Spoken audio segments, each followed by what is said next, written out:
Valentine week আসলে শুধু ভালোবাসার উৎসব নয়, এটা মানুষের মানসিক চাহিদা আর সামাজিক চাপ দুটোরই প্রতিফলন। এই সময় অনেকে ভ্যালিডেশন খোঁজে, আমাকেও কি কেউ ভালোবাসে, এই প্রশ্নটাই অনেকের মনে ঘোরে। সোশ্যাল মিডিয়া দেখে কারো আনন্দ বাড়ে, আবার কারো একাকিত্ব আরও গভীর হয়।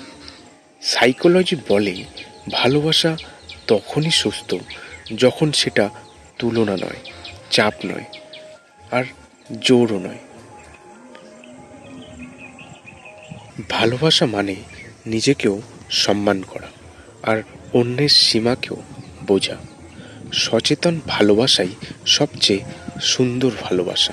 ভ্যালেন্টাইন উইক আসলেই হঠাৎ করে মনে হয়, আমার তো কেউ নেই, তাহলে আমি কি পিছিয়ে? সাইকোলজি বলে এটা ভালোবাসা না, এটা কম্প্যারিজন অ্যাংজাইটি। ইন রিলেশনশিপ থাকলেই সাকসেসফুল, এই ধারণাটাই ভুল।